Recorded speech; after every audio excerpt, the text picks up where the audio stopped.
love, what's up? Welcome to Confidently Uncomfortable. I'm your host, Jago, health and lifestyle coach and not-so-regal confidence queen. Coming at you with the real, the raw, and of course, the uncomfortable.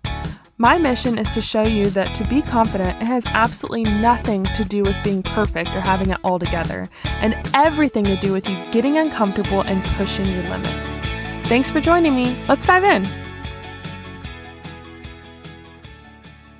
Welcome back to another guest episode. I do want to make sure that I start this with a trigger warning.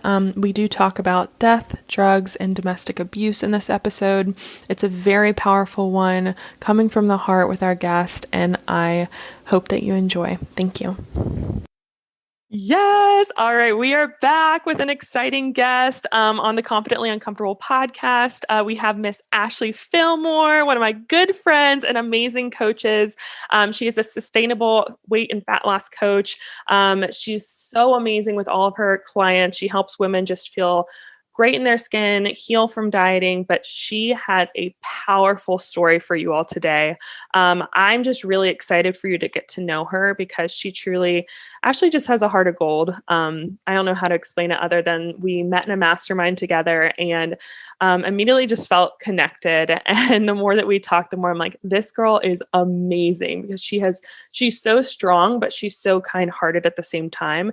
And she's inspiring you while also supporting you. So it's just a great person to have in your corner. So I'm really excited for all of you listening to get to know Ashley more. Ashley, how are you doing? Hey, I am so excited to be here. And thank you so much for such a great introduction. And you are equally just as amazing. So you're so sweet. We'll just send compliments back and forth. No, I appreciate you. But I'm just really excited for you to share with people just kind of a little bit more about you and your story. I know that that's a blanketed question, but if you were to kind of just sit down with us and share, like we're just all friends here because we are. No, I'm excited to share my story. So before I dive into the details, as you know, I'm Ashley. I'm a mom of two, which is the most important role that I have in my life right now. I have a 3-year-old and a 6-year-old. Both of my cutest girls kids. Oh, thank you. They are like totally different personalities, but they truly inspire me and actually have a lot to do with why I'm doing what I'm doing and what helps me push through fear and, just wanting sometimes to shut down. They inspire me and I keep going. I'm a wife and I'm a sustainable fat loss and weight loss coach. And my company, Metabolic Fix, is dedicated to helping women sustainably reach their goals without crash dieting and doing all of those things.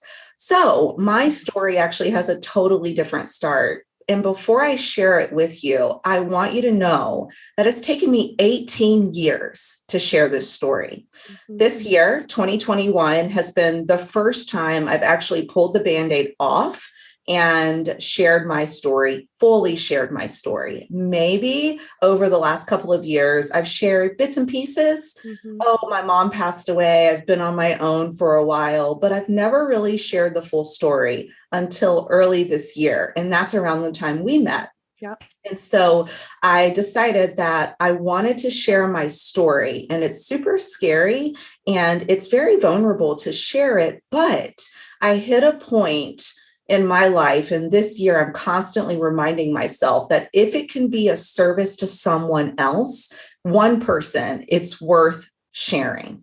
So me being vulnerable and sharing my story with the world is 100% worth it if it can help one other person. And so I've been so excited to share it. And I've done a lot of internal healing to get to this point. So guys, I've been working on healing and recovering from the things I went through for 18 years. Mm-hmm. And so now here I am today, and I'm much stronger, much braver. And honestly, I'm grateful for everything I've been through. So thank you for saying that, Ashley. I think it means a lot for people to hear that. I'm excited for you to share.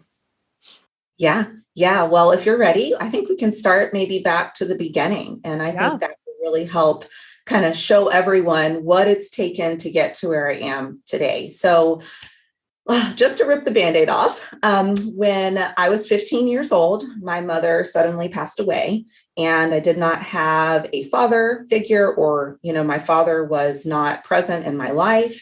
he chose to just totally opt out of being a parent, which as a parent, I don't know how you could do that, to be honest.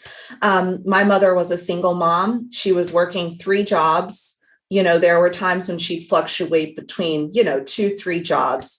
We're talking gas stations, Waffle House, Burger King, every couple of months she was getting a new job. Obviously making minimum wage, multiple times could not pay our bills. And so we were bouncing from house to house, trailer to trailer, apartment to apartment, sometimes living in our car. And I started to remember things from about the age of 6 or 7. I remember, sleeping in my car. I remember my mom being in abusive relationships with boyfriends. She had a new boyfriend, at least once a year, it felt like. And I remember, just really seeing her struggle, and she struggled big time. And looking back in the moment as the age of 15, I remember feeling so angry at her for leaving me. But now as a mother, as a grown-up myself, looking back at that phase of life, I could only imagine what it felt like for her to go through living in poverty, being on her own, not having a lot of support, trying to raise a daughter and keep a roof over her daughter's head. And so she turned to drugs. And let's just say that was the beginning to the end. When she started to do drugs, it just took control of her. And it's changed my opinion on how I feel about other people that maybe are turning to substances and doing things to cope with life.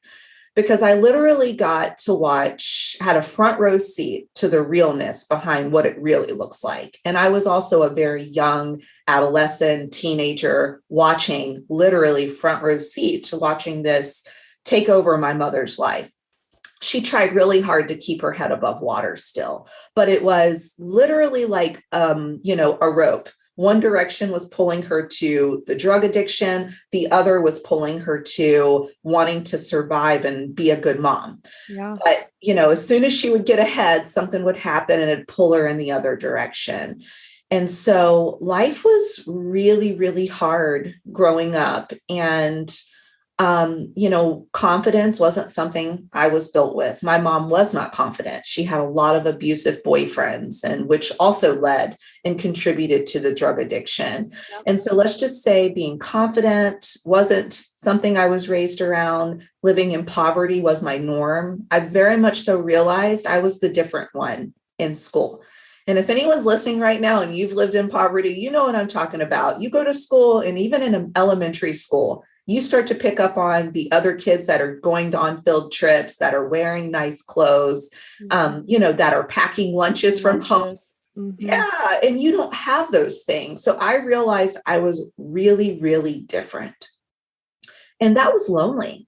That was isolating in itself. And so your natural instinct is to pair up with people that kind of are in the same spot as you. And so I started hanging with the kids that were, their parents were probably doing the same thing that my mom was doing. And so second day of 10th grade, the police officers came into my gym class, and I knew before they even pulled me out that she passed away. Wow. I do not know how in the world I knew that, but I walked out the door and said, something bad's happened to my mom. And I guess it was because how many times does police officers come and pull you out of class? And I knew how much she was struggling. Yeah. And they told me that, yes, your mom, was found dead. And obviously at that time, there wasn't a definite she overdosed, but I knew what it was. And let's just say that year alone was one of the hardest year of my life still to date. And you were 15. Right. And I was 15 years old on my own, no support, no financial support, no emotional support. Now, I will say, my sweet grandmother and grandfather, they tried to do as much as they possibly could, but they were very limited already. Yeah. And they tried really hard, but they're in their 50s at this point, and they could only do so much, but they were there for me. And they tried to help me as much as they could for a couple of years, but they were very limited in how far and how much they could do for me at that time. Oh, wow. I mean, that's such and like 15 years old being at that point. And like you said, your confidence in kind of seeing things with your mom growing up, how it impacted you. So what was next for you? You said you were with your grandparents and you felt alone already just from, your environment and feeling like the other kids at school didn't really connect with you. How did you cope with your mom's passing? Yeah. So, as I was going through that, and even before my mother passed away, I had to do a lot on my own. And so I think that looking at myself now as an entrepreneur and what has really gotten me to this place in my life is I had no one to blame. There was no, it's everyone else's fault. It's someone else's fault that I can't do X, Y, and Z. I had to take massive responsibility for my life. That is scary to do. Even as a grown up, that is something I still occasionally will struggle with and see a lot of people struggling with.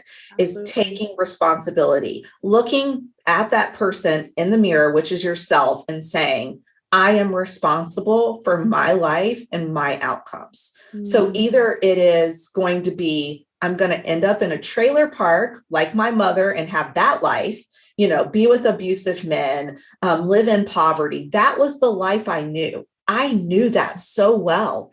To be honest with you, it would have been easier to do that over take action and get out of that situation. And so I realized I had to make a choice. So went through the grieving process for a while. And finally, I hit a point and said, if you do not get your act together, you are going to end up just like your mother. Wow. That was all I needed to do to realize that if I didn't, she wasn't unique. She just made some choices in her life that weren't the best and, got involved with the wrong people and tried, one drug, which led to another. And then it led to her death at 38 years old and leaving her only child behind. And so I had to make a choice. And that's when I decided that I was going to be in control of my life. And God willing, as long as I had my health, that I was going to be in control and nothing was going to stop me. But it was not easy. I don't want to sit here and make it sound like it was like, oh, nothing's going to stop me. I'm on fire. I'm not going to have any hurdles to overcome. Let's just say every single obstacle, hurdle you could imagine happened. Wow. And so, I just really had to make that choice. And that was enough to trigger me to say, if I want a different life, I'm going to have to be the one to create that. Not my grandparents, not my friends, not my guidance counselor, not the people that were, in the system trying to support me. I had to be the one to do that for myself. Ashley, that's so powerful. And it's the thing about it with your mindset is that you said, I didn't have a choice. I had to take massive responsibility. And the thing that's crazy is you viewed it as like, I had to, whereas a lot of people in their environments, it's really easy to, understandably, environmental stuff can get you down, like mental health things. Like there's just so many circumstantial reasons where a lot of people do struggle. It's the same with like, I don't know if you've heard the metaphor where like someone is struggling, a parent struggling with drugs and there's twin sisters. Let's say if you had twin sister and one, they pass away just like that happened. And you talk to one person, then they are, doing drugs, exactly like you said, kind of going down that path. And the other one completely abstains or has taken massive responsibility. And you ask both of them, why are you the way that you are? And you're like, look at my past, look at where I came from. I had no other choice. But the thing is, even though we saw it as no other choice, you still saw the choice that was the best for you to break that cycle and to be able to work through it. And it's really, the other thing that I think is so powerful is you're already at a point as a mother, with daughters, that you've almost seen the struggle your mom has gone through. Like, we're still, even as adults, kids healing from our trauma, going through it. And so I just really want to commend you. Like, that's so beautiful that you're able to see that with your mom and recognize that it's not like it was necessarily a choice. You still was having to deal with this every single day. And so it's just really, really powerful to see the way that you took radical responsibility, Ashley. It's awesome. Thank you. Well, I think that sometimes, Jago, we get so hard on ourselves and we feel like we have to do things perfectly or things should be so much easier. But the reality is life is really hard. And it is really easy to make choices that do not serve you and where you want to go. We have to consciously stand up every single day and make the decision to say, I'm going to make choices to support where I want to go. We could easily say, I'm not going to make a choice today to support that. And so I think for me, being able to stop now as a mother, going through motherhood, working full time, building my business, being a wife, being a woman, all the things we're dealing with in our times today, I can very easily see how that mom can start having wine every night at 5 p.m. to take the edge off so she can help her kids.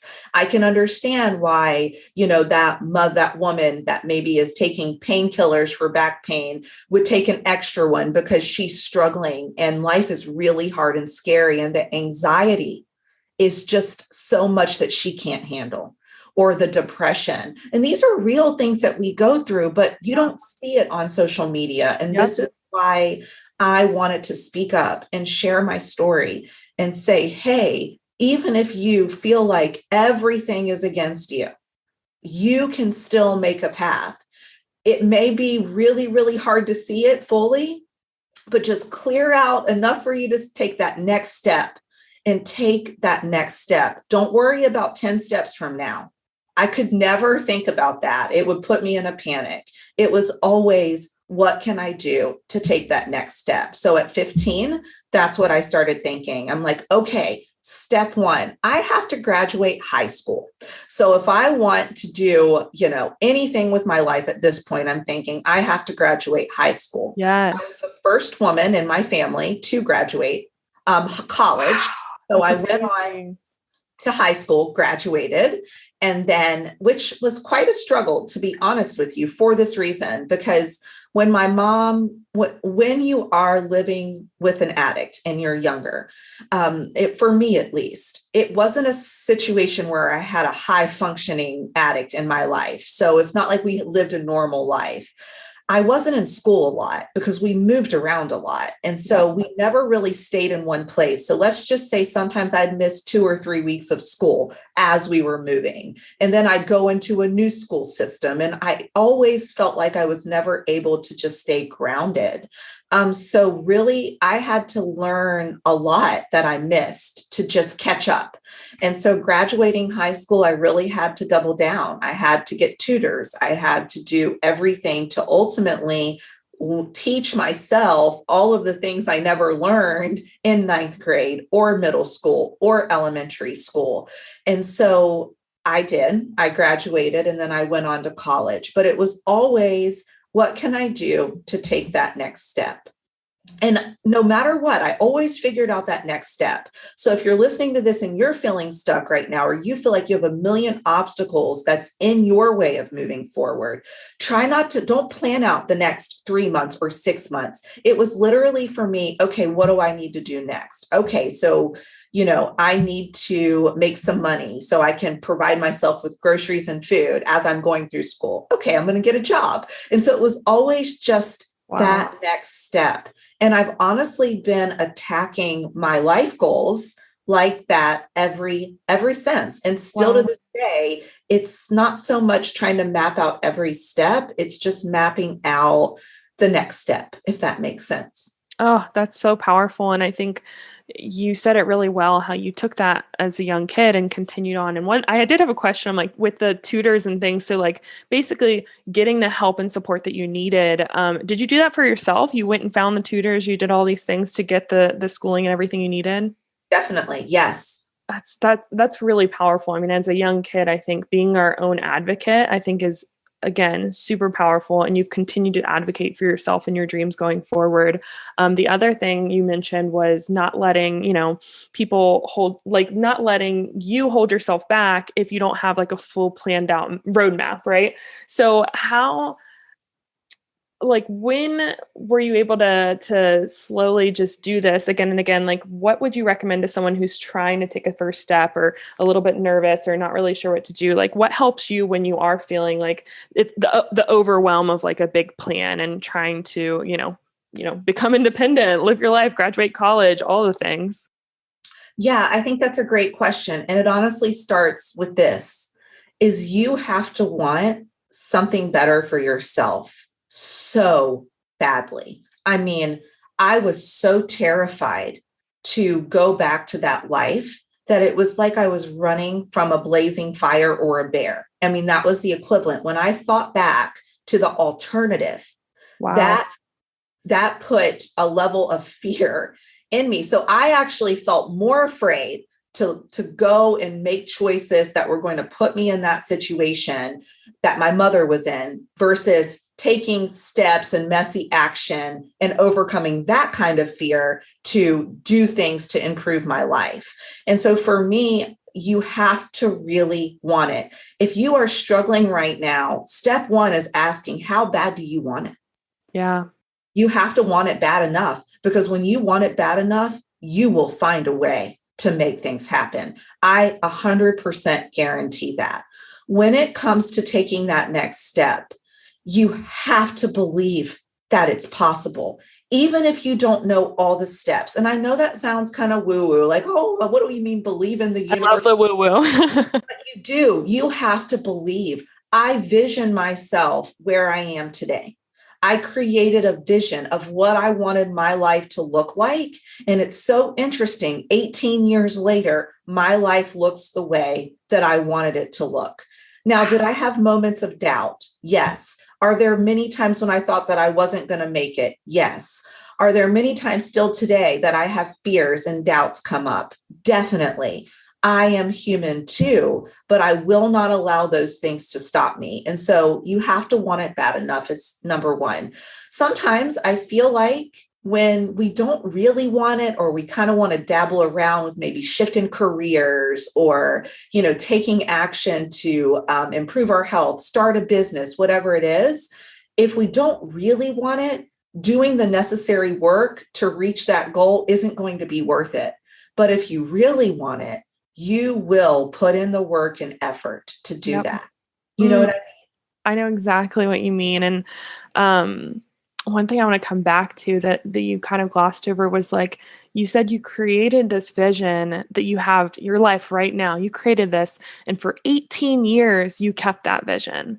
Mhm. Even when you doubted it, even when things come up to try and tell you otherwise and make you think maybe this isn't actually what's going to happen for me, maybe it's not meant for me, you kept it. And a lot of people, I think what happens is they, like you said, they think about what they want, but then they don't keep the vision when things don't work out perfectly. So, what helped you on the times, in the days where you were really doubting that it was going to happen? Like, what got you through? Was it, like you said, thinking about the alternative? Like, what pushed you? What drives you?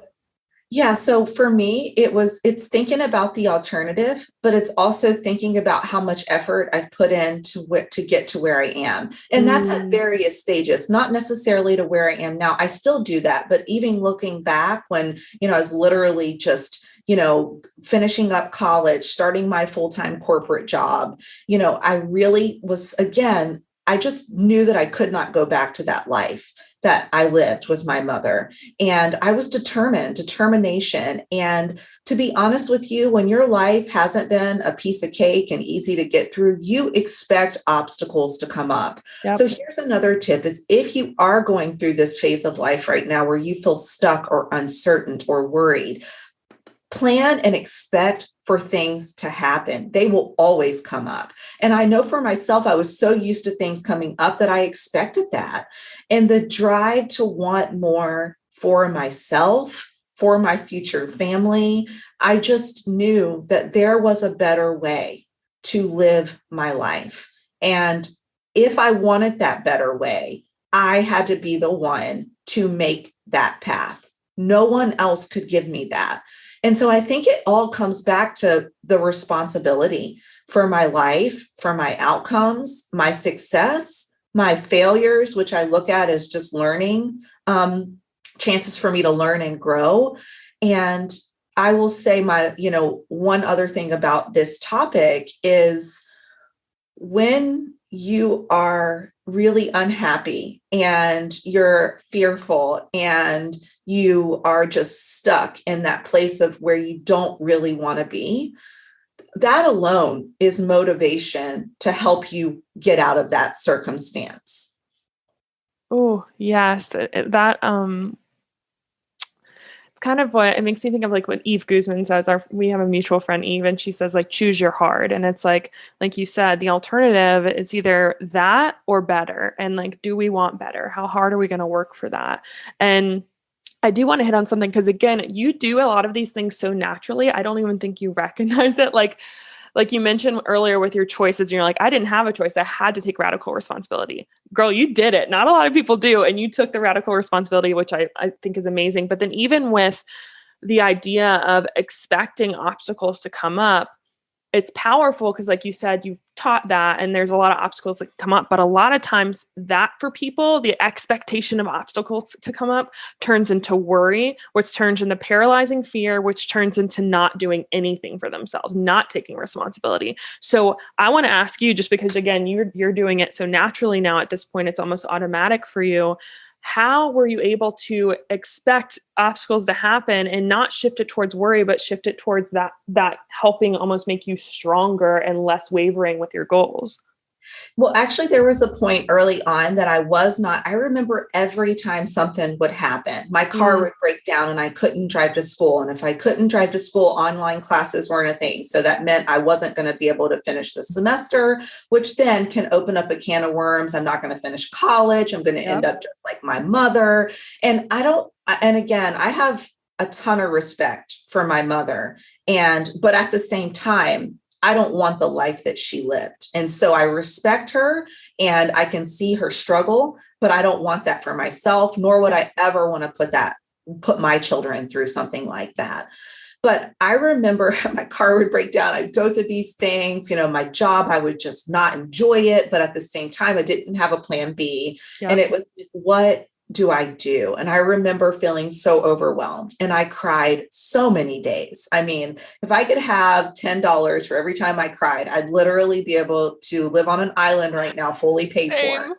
Yeah. And so, I just cried. And I remember saying, Ashley, and I was my own cheerleader. My grandparents, they again cheered for me as much as they could, but they were very limited in the amount of financial, emotional support they could offer me. I remember just talking to myself. I'd be sitting in my car, or sitting in my bedroom, and I'd be in tears. And it's like, I don't know how I'm going to do this. And I'm like, okay, you're going to have to figure out a way, though. You're going to have to figure out a way. And I started to catch on. Anytime I would go to accomplish a goal, something always happened. And I'm like, is this a trend? Is it just bad luck for me? And I remember at one time I looked at my husband, which then was my boyfriend, and I said, I feel like bad things only happen to me all the time. But then I started to realize that no, like these are just life things that are happening to all of us. And that's when something shifted, because I said, all right, this isn't just bad luck. The universe isn't out to get me. I need to start mentally preparing myself for obstacles. I need to prepare myself for challenges to arise. If they don't, great, then that's my lucky week or day.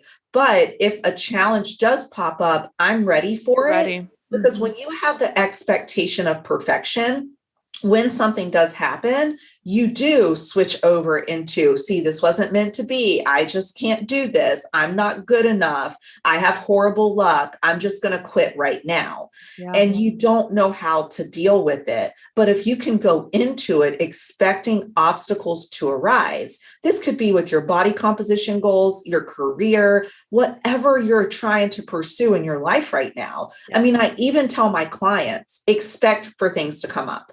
Week 1 of coaching, hey, I want to let you know plateaus, mental roadblocks, roadblocks with your weight, your fat loss, all of these things happen. You're going to get a cold. They're your coming. child will get the flu.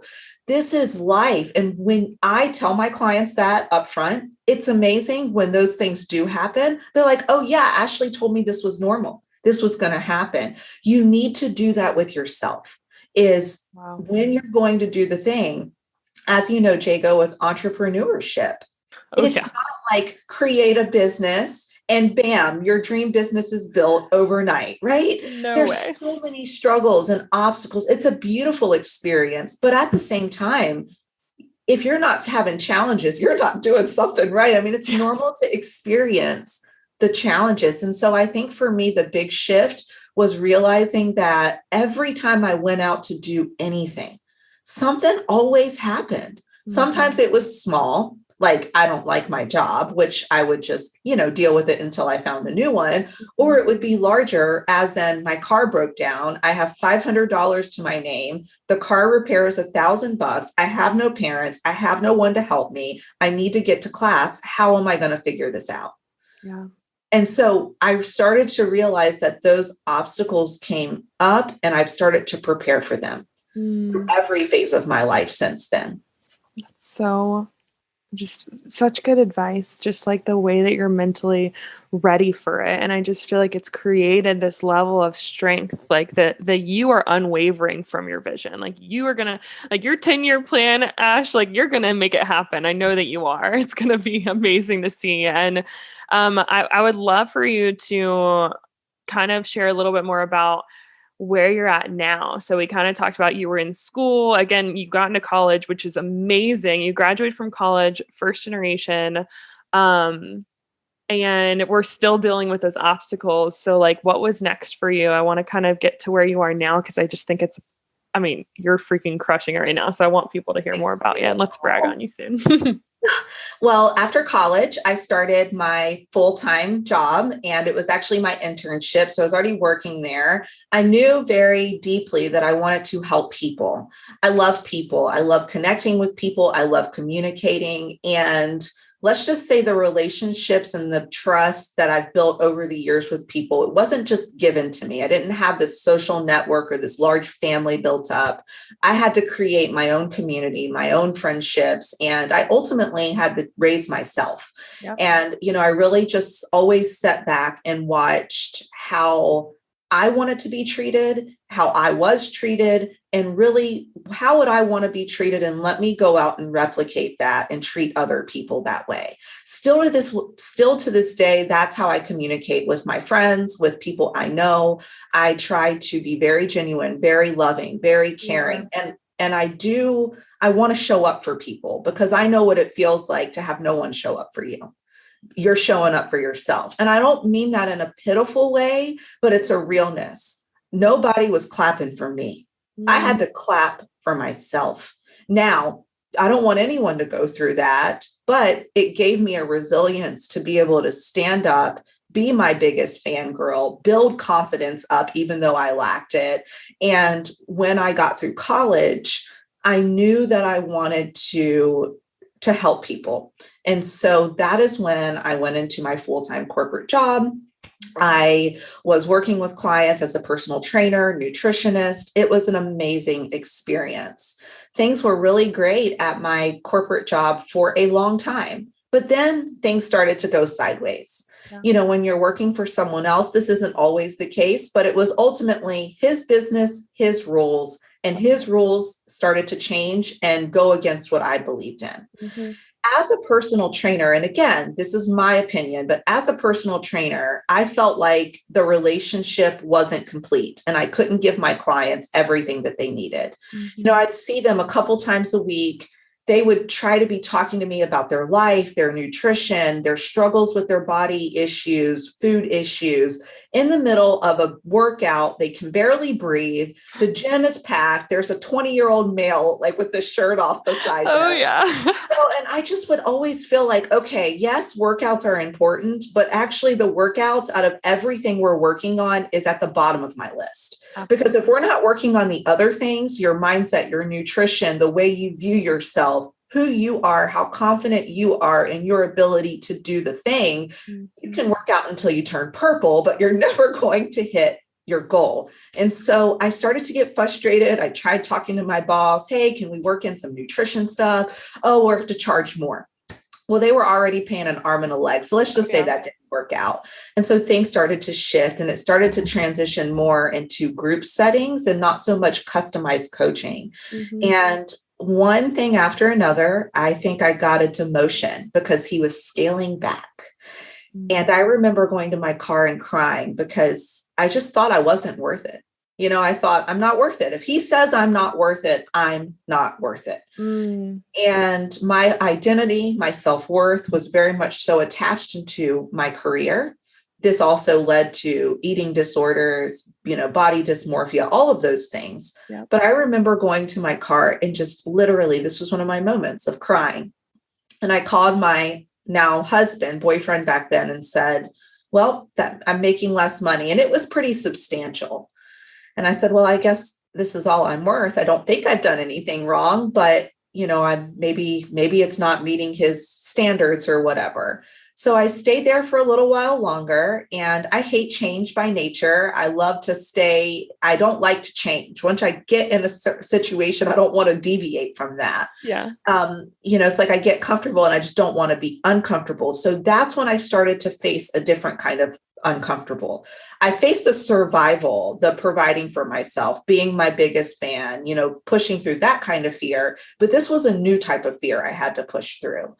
And so I continued to be miserable. And I just felt like the universe was throwing signs at me, like I could not refuse it. Wow. So 12 weeks pregnant with my first daughter, Harper, I get called into his office, and he tells me pretty much that his company's shifting. I was going to lose my benefits. I was going to lose my health insurance by the end of the month, effective. We're like 2 weeks out. Wow. That I was going to, my 401k, all of that, things were shifting, and he really didn't have a clear path on what was next. And so that was it. I thought, okay, this is my sign. It's time for me to go. So I put in my 2 weeks notice, 12 weeks pregnant, and made the scariest jump of my life, which was into becoming an entrepreneur. But I was so tired of living and following someone else's rules. I was so tired of having my livelihood 100% controlled by someone else. If they didn't want to pay me whatever, they could change it immediately. And it was not up to me at all. I was so tired of having someone else ultimately determine my value and worth. And so these things were enough to force me through that desire to want to stay comfortable and go back into being uncomfortable. Oh my gosh. Okay, Ash, like I knew you had a background in fitness, but like our stories are like so parallel. So like I was working in the gym, just like you, similar thing, making money. But then again, with the clients, I knew like we want to make a bigger impact, and it can't just be the hour session in the gym a couple times a week. And then same thing, door slams in my face, basically with the job, telling me I wouldn't have a job when I came back from vacation.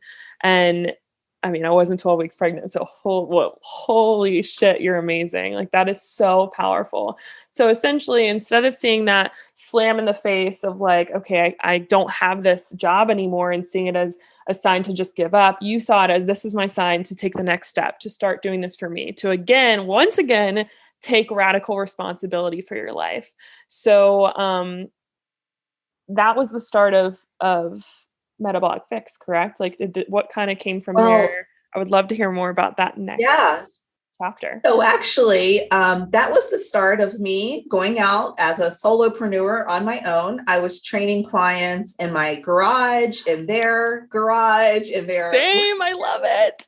And then I actually met with a really awesome local gym. Mhm. And I can't say enough good things about this gym because, there was no commitment there outside of, hey, people came there to use the gym. They got memberships with that gym, and I would meet my clients there. So for a couple of years, I was driving my car to and from everywhere. I was pregnant though, and I was tired. I Oh worked yeah. until the day I went in labor. Oh And my God. so, yes. I worked until literally the day that it was time for me to have my child. And so I was pregnant and driving in my car and doing all of this. And, I just was a lot of wear and tear on my car. And I realized that I could not charge the amount of money I needed to charge to compensate myself for insurance, for my car wear and tear, and all of that. It just did not make sense. So I think 2017 or so, I made a choice to start meeting clients at this gym only. And so again, I started to run into a lot of the same problems that I had experienced previously. Now, not to the same degree, because I got to coach my clients the way that I saw fit. And these were very loyal clients, and some of them still are like family to me. They were with me throughout my whole career. Interestingly, some are still with me today. Yeah. And so, long story short, I realized that I still wanted to do more. I wanted to offer more. I wanted to include more. That included the mindset coaching, the support outside of the workout, help with nutrition, but on a customized level. And so that is when in 2018, I got this idea of what is an online business? And is this something that I could actually do? Well, I got pregnant again with my second daughter. And this is when I started to think about what would it be like to work with my clients virtually and give them still amazing customized workouts, but so much more than just workouts. And so that is when I started to really think about things. I got a little distracted with having my second daughter and having a 2-year-old running around already. But I still started to kind of just dabble in what is an online business. Okay, I've been using social media for nothing but, posting pictures of my random meals or whatever. Right. I don't know, like, how do you do this whole business thing? I didn't go to school for that. I had the nutrition, the exercise, the metabolism, hormonal certifications, but I did not know how to do online business or become an entrepreneur. And so 2019 is when I decided that a brick and mortar gym was not the best choice for me. The overhead was going to be so much with 2 children and all of the stresses that came with. I just said, it's not for me. So I made the decision in 2019 to move my whole company online.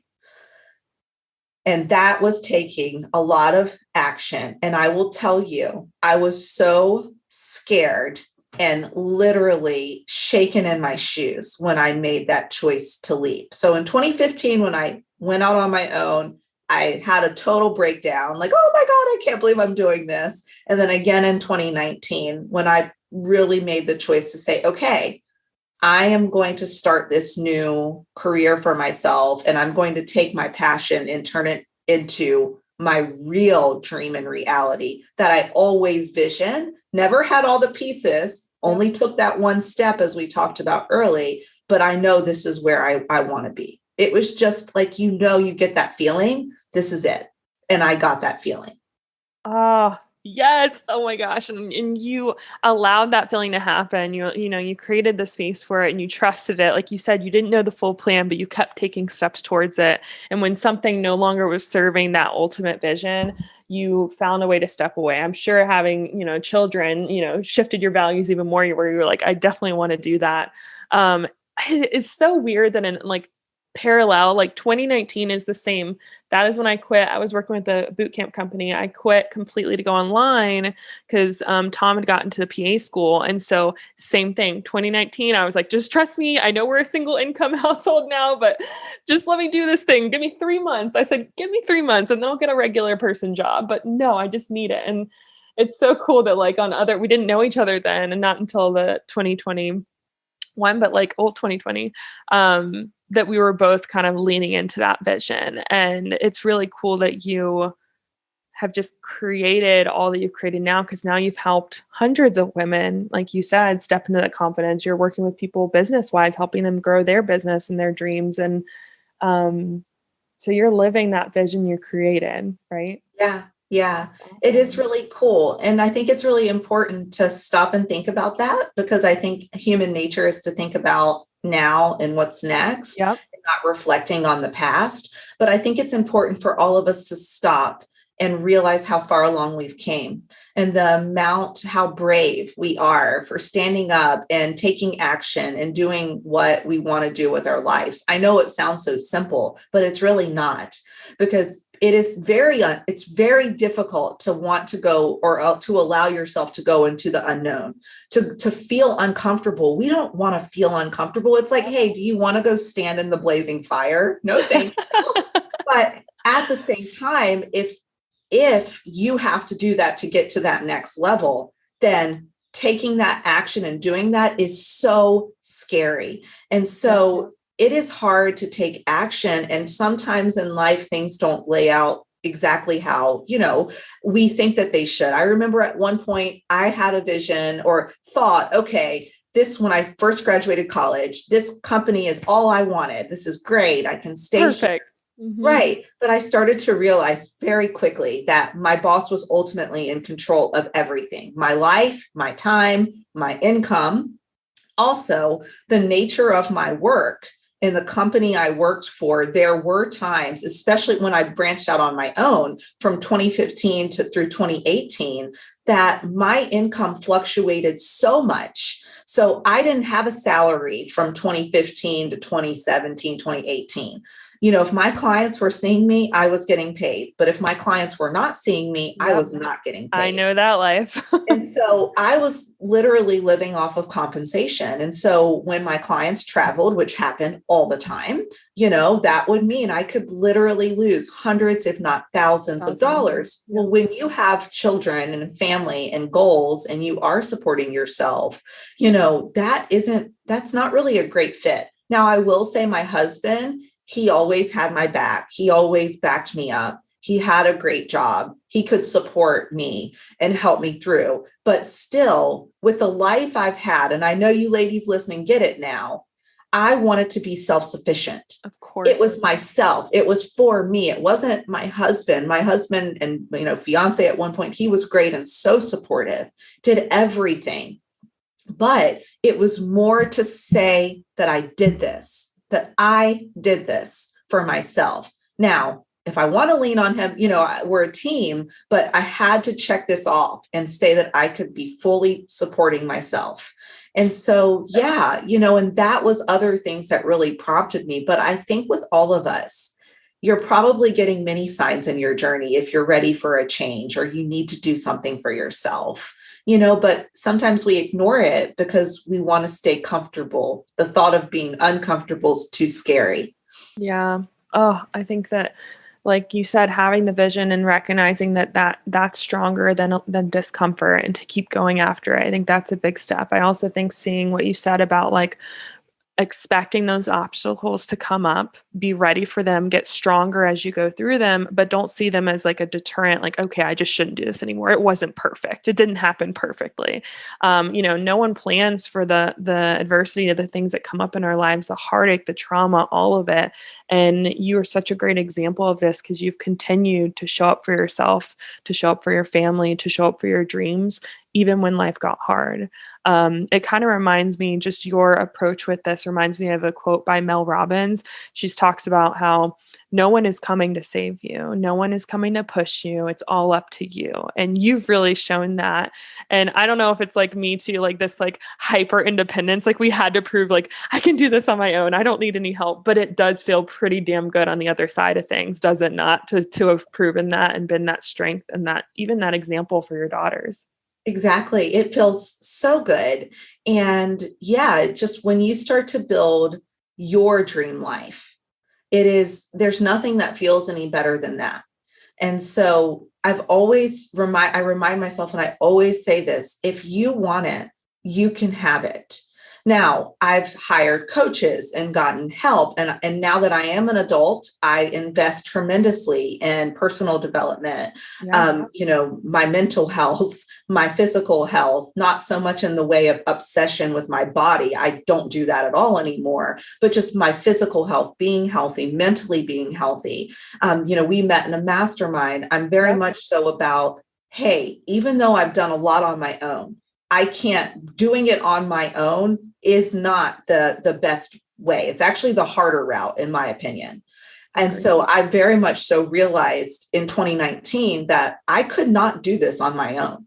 It was not possible. And if I did try, I was probably going to make it 10 times harder. And I just did not have the bandwidth to do that. And so the only best next step was investing in coaching and someone that did have that skill set that could teach me how to do things, how to start my online company and do it the right way.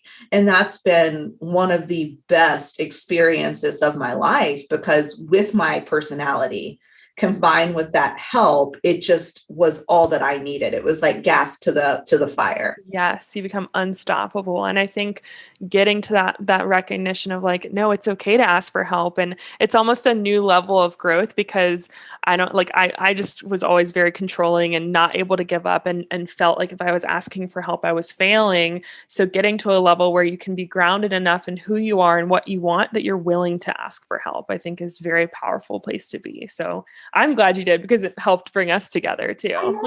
I know. Yeah. Yeah. So that's another thing is, if you are, definitely, you can start taking action today, even without help, if you want to get in a better situation. But once you get to a position in your life, even if it is a sacrifice and a little uncomfortable, which is actually a good thing, in my opinion, because you're going to show up fully, definitely getting help to help you do that thing, whatever it may be, is going to be a game changer. And if not, if you are in a circumstance where, maybe investing isn't an option, podcast, fortunately, social media, Instagram, Facebook. I mean, there is content from the people that, get where you want to go, who you are, what you want to do. You can totally immerse yourself in their content and get a good dose of that, whatever you need to get to that next level. I know for you, for example, and myself, we're putting out great content all the time to help people in our own field of expertise. Yeah, absolutely. And it's okay to meet yourself where you're at. Like, just like you said, if there are different ways to be your own advocate, to take massive responsibility. It doesn't necessarily have to be dropping thousands of dollars on something yet. It doesn't have to be like all of those things. It could just be, like you said, the first step. What can I do today that's going to help me make the changes? What can I do? What kind of education can I absorb? How can I get that? Being resourceful, taking radical responsibility. I just think, Ash, you're such a great example of that. I'm just so glad that you could be here and share your story and help other women recognize that, like, you're not stuck. You can do this. You can absolutely do this. Is there anything else you'd like to say to that person listening today, Ash? Yeah, I think the last thing I would like to leave, if you're going through something right now and you feel stuck, the number one thing I want to leave you with is that you have the ability to get unstuck right now. You can start taking action today. And I know that taking responsibility for the good, the bad, all of it is so scary. It is. It's not easy to do. But once you start taking responsibility for your choices and you start to realize in an empowering way, not in a way that's going to make you feel less than, but in a way to say, wow, I can create my dream life or whatever it is that I want to do, taking that next step becomes more possible. But you have to believe in yourself. You have to believe in your vision. That's what I want to leave you with, because if you don't believe, it will be so hard to take action and to show up consistently. You have to be your biggest fangirl, regardless of if you have a support system or not. Your family, your friends, they may not understand what you're trying to do, or they may not even get it, or even, I guess you could say, like what you're doing at times.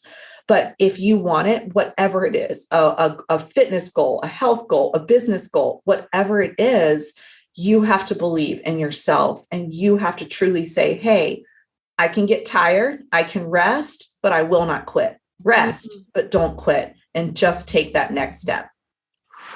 Oh, mic drop. Oh my gosh. Yes. Rest, but don't quit. Like, I love this. Ashley, just thank you for once again being so genuine, so honest, so real. I'm so appreciative of you and just all of who you are.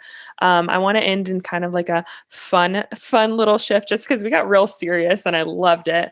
So I have some fun rapid fire questions for you just so they can get to know you a little bit more. Okay. So just answer them quickly. Don't think too hard, just whatever comes to your mind. So tell me when you're ready. You ready? Okay. Rapid fire. Okay. What is your favorite word? Favorite word. Fearless. Ooh, love it. Tacos or pizza? Pizza. What are your toppings? Supreme. Oh, all the way. Love it. I mean, come on. All right, we're sticking with food. Favorite dessert? Chocolate cake. Ooh, that sounds good. Like homemade from a specific bakery. Oh my gosh. Yeah. Like homemade, everything, Yes. the ice and homemade, or carrot cake would be at the top of my list too. I recently had a bomb carrot cake from someone and now I'm team carrot cake. So love it. All right. This is a weird one. Favorite sound? Ocean. Ooh, yeah, ocean waves. Okay, this one, we talked about this at all, getting uncomfortable. We talked about it a lot on the podcast. So I ask every guest this, what is one thing that you're working towards in your life that's going to be a little uncomfortable for you, but that you're excited to share with us? Taking my business to the next level. Oh my gosh. Yeah, we've already made the 6-figure and we are going up there, baby. Yeah. I love seeing you continue to grow. I think that's super exciting. And like you said, it's uncomfortable, but it's worth it. It is so worth it. We are worth it. So thank you for just everything, being here. It was just such a pleasure being able to connect with you even more, Ashley. I appreciate you. So thank you so much. Yeah. And guys, make sure that you follow her on Instagram. I'll be sharing all of her stuff in the show notes. But do you want to tell them where they can find you on Insta?